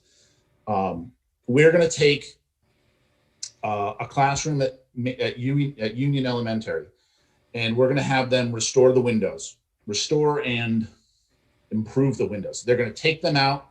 They're going to do all the paint abatement. We have to presume that there's lead in that paint. We're going to tab those windows. They're going to take them. They're going to dip them. They're going to strip them. They're going to reglaze them as needed. Paint, new weather stripping, new bulb stripping, new latches, insulate the weight pockets, replace the cords. Really make them as efficient as possible and as functional as possible. On the other side, we're going to replace a window with a brand new metal clad, aluminum clad, historic, the same historically appropriate new window. And in another window, we're going to do what was proposed 10 or so years ago, the idea of leaving the jambs in place, but putting in new sashes, putting in new windows and all that. The reason we're doing that is, so we had a proposal to do, just to give you a sense of this, we had a proposal to do 8 windows of restoring them, and it was close to $30,000 to do 8 windows. We've got close to 300 windows between the two buildings. New windows are running around $5,000 a piece. And you throw another 1,000 or so of that for installation. So the idea of replacing all these windows, and these numbers, again, this has been a problem that's been talked about for many years. So I'm looking at quotes from 10 years ago and quotes from 5 years and quotes from a year ago. And anybody that's involved in construction right now knows that material costs are going crazy. Material, some contractors I've been talking to, was last summer wasn't so bad, but people are like kind of run out of stock now. And so I think the quote that I got last year for windows, you know, obviously is probably 10% off now. But so we're working with EF-Wall as our contractor to help us do that. So we're going to have a real world, what does a restored window look like? How does it function? We're going to have a new window that we actually do the beta test of pulling it out, and what kind of work do we have to do to the interior of the building? You know, all that kind of work. So then an appropriate group can go through and, you know, decide, oh, hey, these restored windows, I can actually open them. I can close them. They aren't leaky. They look good. And we can get EF-Wall to help us with a cost estimate, and we can get a true, accurate number of how much it's going to cost, how long it takes to install a window, because that's the other thing with this project is we're really only going to be able to do it, you know, for 8 weeks a summer. And we're not going to be able to go and do all the buildings. This is going to be many, many summers worth of work. So that's what we're going to do this summer to sort of get our head around it. And again, it's going to be many summers. It's going to be many, many, many hundreds of thousands of dollars, dare I say, probably over $1 million when it's all said and done. And potentially even significantly more than that. But we need to start doing it because we've been kicking the can on it for too long. So that is really the big, you know, there's some other little things at Union we're taking care of. We've got some of this, like this stuff. We've got historic mason coming in. And as Tom and I were talking about it, you know, we pay for these sins from things that happened 20 years ago. If somebody had just done it right the first time, we wouldn't have been looking at this for 20 years and now having to deal with it. So like, we're going to get rid of this stuff where the old drinking fountains were taken off and new ones installed and things we're taking care of that. The kids deserve better than that. And we're going to be doing that at Union. We've got one at the high school. So here's a typical classroom that was renovated at Union. New carpet, new lighting, new ceiling. And that's kind of the COVID setup that we have. The kids come in, they're 6 feet apart. They have a bin for their stuff. At the end of the day, it's all there for the custodians to wipe down. The auditorium, again, that was part of the capital fund. That, when it's done, is going to be fabulous. It is going to be the most beautiful room in Montpelier. Luckily, a few years back, Tom Wood actually had some plaster repair done. The seats are old and wood, but we'd never be able to afford to buy anything that would last 80 years like these have. So that's a space that I really can't wait to get going on, because that's going to be fabulous when it's done. Andrew, just looking at time, I'm wondering if the board members have any questions for your expertise in the room around the building.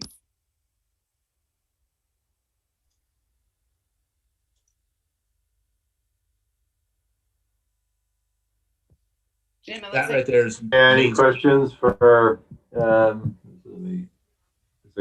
got Amanda?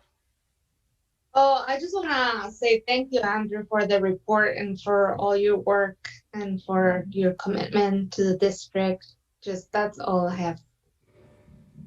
Thank you. Andrew, other Andrew Stein.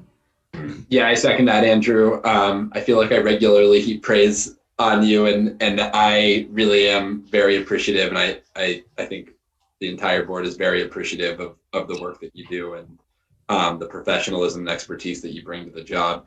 Can you provide us just with like a brief explanation of, well, let me just preface this with, the board we received a presentation recently from students about reducing greenhouse gas emissions, and at next meeting, we're going to be hearing from Kate on the Energy Committee about the citywide effort, and you might be there as well to chime in.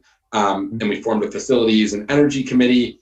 And with what you were just touching upon on COVID, it's something that we talked about briefly, but can you touch on, balancing energy efficiency with some of the measures that have been necessary to improve air circulation and mitigate the threat of COVID spreading in our schools, and how those work with or against each other? Yeah. So you really, it's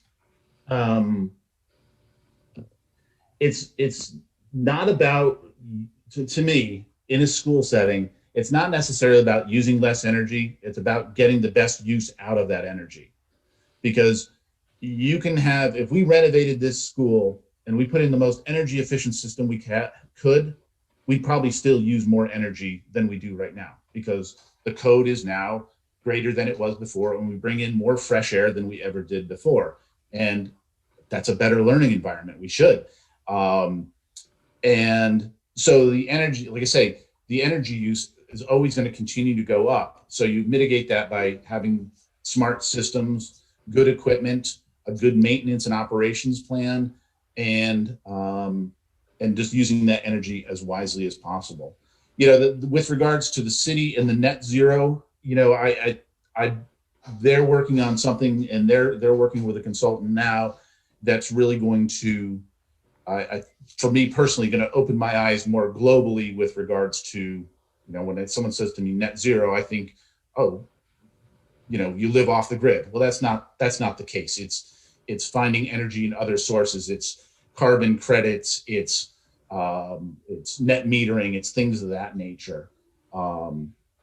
We have in the past looked at things like, you know, we've looked at, it's a little bit off track, but things like solar panels. Well, our roofs won't hold solar panels. They just weren't designed for that load. So we can't just throw solar panels on our roof to do that. We have to get it off site. Biomass facilities. You know, fortunately, our mechanical systems are in pretty good shape. So if you just did a dollar analysis of it, you would never say, you know, it'll pay for itself. There's lots of school districts for many years, a few years back, that weren't even running their biomass plants because oil was just so cheap that you just didn't even need to run it, because it was cheaper to burn oil than it was to burn wood. So a lot of the stuff on site may not be a great fit, but again, I think they've got a more global vision of what it means to use energy and be net zero. So I'll be very interested to learn about that.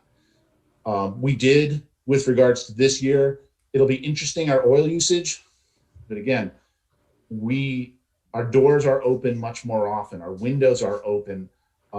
We've got fans in the windows, things like that, but we're also shutting our schools down at 3 o'clock in the afternoon. Whereas in a typical year, the high school is running from 6 in the morning until 10 o'clock at night, and the other schools until 7, 6 or 7. So that's going to be kind of tough to judge with regards to how much more energy we're using this year than we did last year. One of the good things I can tell you, though, is that when we got through the retro commissioning, the maintenance operations, we had Honeywell again. Scott Lamson, he works for Honeywell, lives in Waterbury, loves the school district, just really likes the guys, likes the building, likes being involved in schools, and he does a lot of work in New Hampshire, so he just likes stopping off and helping us. They, for 3 weeks, went in every nook and cranny and opened up every piece of mechanical equipment we had and greased every bearing and replaced every belt and ran the computers to open the flaps up and down, and it just got everything. And there was an audible whoosh in all of our buildings when we opened them here this summer, which is fabulous, because those motors were spinning just as hard going through dirty filters or trying to go through a damper that was closed when it was supposed to be open. So the buildings are running as efficiently as they ever have, is my guess, and we're committed to continuing that. I don't know if that answers your question. Yeah, that generally does. Thanks, Andrew. Sorry. Jared. Hi. Yeah, I love the report, Andrew. It was fantastic.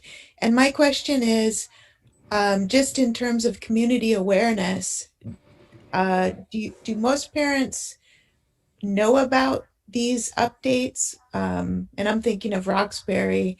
I mean, it would have been great to share this at town meeting, but of course that didn't happen.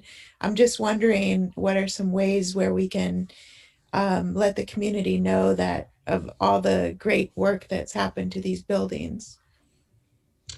Well, I think that, and Libby, I'll look to you for your thought. I mean, I think that a report like this should be on the district webpage on the facilities. You know, they're paying, the taxpayers are paying for this, so they ought to know what's going on. So I think that's a great way of doing it. We have tried this year to send out some notifications to parents and staff about what we were doing with the mechanical systems and cleanings protocols and things of that nature. So I think there's probably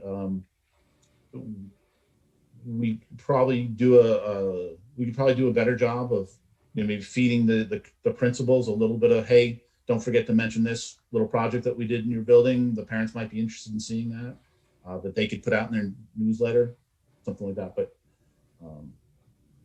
we absolutely could communicate this better out to the parents. I'm not one generally who likes to communicate with people, but I know that's why Libby's there to say, no, you should, or what to say.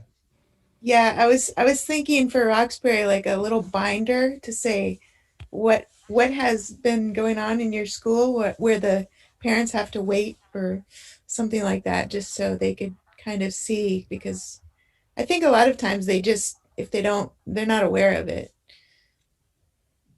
I'd be curious. It'd be an interesting survey, but you know, as you may know, you know, what the elementary school, I was down there twice a week for an hour a day, you know, 2 hours a week when I'm like, you know, in middle school, less and less. In the high school, you drop them off for soccer practice or baseball practice, you pick them up, and then you go to graduation and done and done. So a lot of them don't get very far into it. Certainly in the high school, people don't get very far into the buildings, and more so at the elementary, but they're more focused at their kids at that point. So, but point taken. Great. Etiquette. In the interest of time, I'll go quick. I had a couple questions, but first, Andrew, fantastic job. I really like the report, the way it's laid out.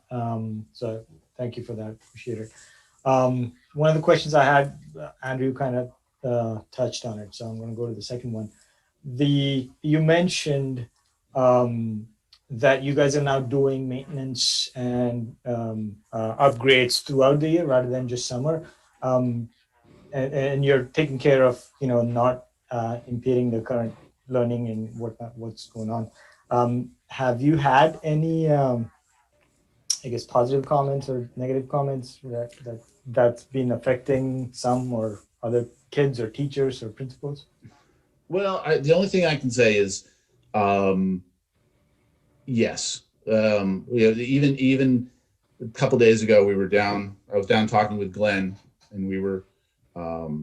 He had just mentioned that I think the staff talks more with the head custodians, you know, about what they're, but his observation was that people have noticed that that there's been some very positive changes in the last 7 years, and that people are appreciative of it.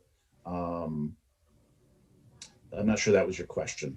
These contractors are good. Like you don't even notice they're there. Yeah, no, and we're very conscious of that. We don't send people into our buildings to do work while the kids are in class or whatever. We've got a really good group of contractors right now that we work with, and contractors in general love working in schools. You know, they've got kids.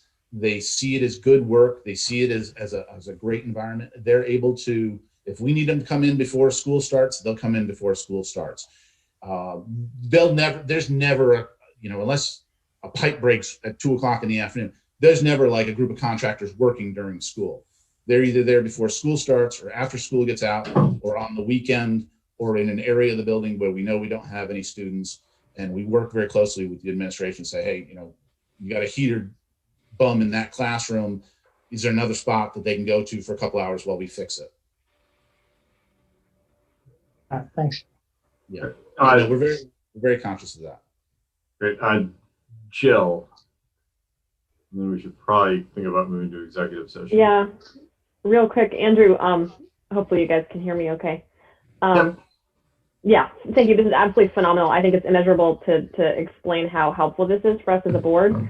And just to the rest of the board, I think it's really important that we have this all laid out in one place with the projects and the sort of look ahead one place, because we really need to stay the course on some of these components. They may not be particularly exciting, but the payoff is a lot longer term. I know that Libby and Grant and Andrew in the past have shown us this kind of calendar of these improvements, like windows, elevator shafts, bathrooms, things like that. And I really want to make sure that we sort of protect that. And also knowing that we may, as a district, get more federal funds as a result of this latest, I don't know exactly what, state and local and, school governance are going to get for funding. But this would be the first place I think we would look if we ever do have a possibility of some additional funding. The one that sort of piqued my interest was the kitchens. It seemed like that was a place where there were, I know certainly at the middle school and in other school buildings as well, if the state just put a lot of focus on school lunch programs, and then there's federal dollars as well. Like if that's something that as a board we can kind of help leverage to make some of those improvements using federal funds, and why not? So this is an incredibly helpful resource, and I'll cut it short there, but thank you very much. And Andrew, did you catch all that? Jill, you cut out for about 10 seconds. But I think the gist of it came through. Yeah. You get me the money, I'll spend it happily. Yeah, just two last things. This is the picture of the high school. This is the mud lot. If anybody's not familiar with it, this is what we got rid of.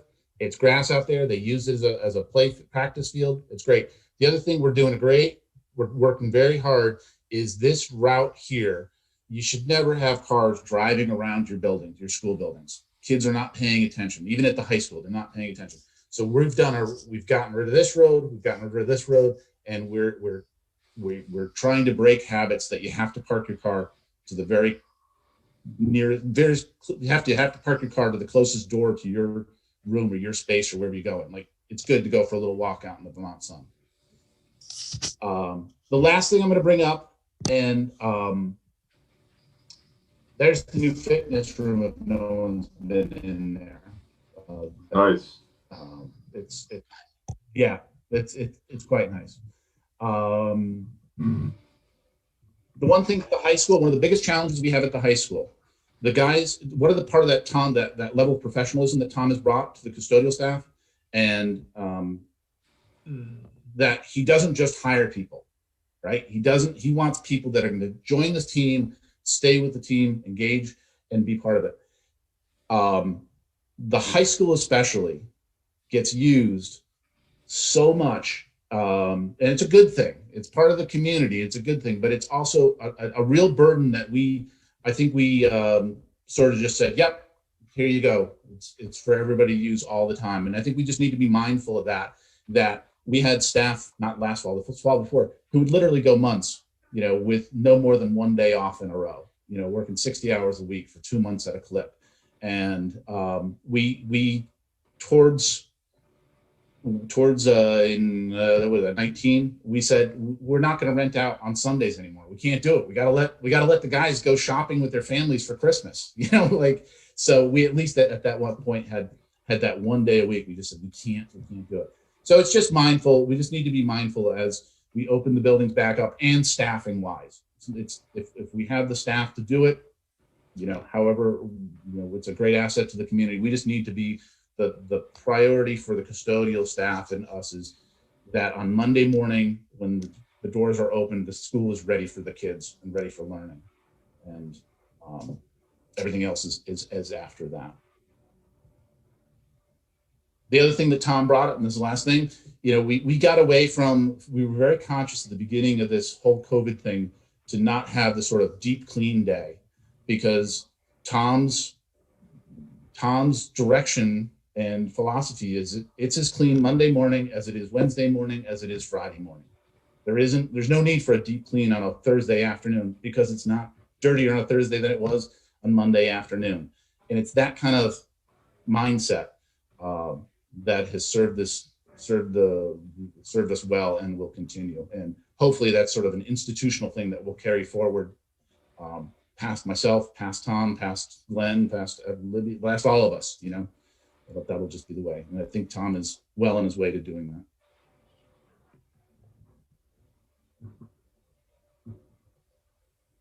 That's it for me. Great.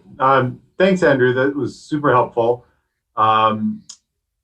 Especially, I think now with our Building Facilities Committee, we will hopefully be hearing more of these updates. And I will work with Libby to pick some dates for a safely distanced set of building tours for the board as we kind of move through the spring and into summer. So Yep. And like I say, read through it. If there's specific questions, things you don't understand, things that are, just get them back to me, and we'll integrate it. And the idea is this is a living document. The heavy lifting's been done. It should just be updated every year, and it'll be a great asset to continue forward. I bet. And this is not me. This is most school districts don't do this kind of stuff until they've got a problem, and then they're already 2 years past trying to solve the problem, needing to solve the problem, and not looking ahead. So this is a great thing that we have as a district, and is worth the effort. Thanks, Andrew. great. Thanks, Andrew. All right. Thank you. See you tomorrow. Thank you. So we're going to have a quick executive session to just get an update on negotiations. What was that? Hi, Tom. Oh, do we have one more? No, you just need a motion to go on executive session. Okay, that's right. Well, no, we We first need those a two motion. motions, right? We need two motions. We need a motion that just something to the order of discussing negotiations in public would put the board at a substantial disadvantage. I can try that. I think is close enough. I can try that. I move to Okay. find that premature public knowledge regarding the contracts with different unions would place the district at a significant disadvantage because we risk disclosing our negotiation strategy if we discuss the proposed contract terms in public setting.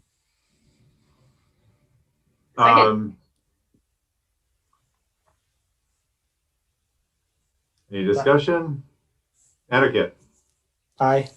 Andrew. Aye. Kristen. Aye. Jerry. Aye. Mia. Aye. Amanda. Aye. Jill. Aye. Great. So that we got. I think we heard you the first time, at least, or it was an echo. So now we just need a motion to go into executive session. Move that we go into an executive session. Do you have a second? I second. Etiquette. Aye. Andrew. Aye. Kristen. Aye. Jerry. Aye. Mia. Aye. Amanda. Aye. Jill. Aye. Great. Livy, you want to put us into a breakout room, please?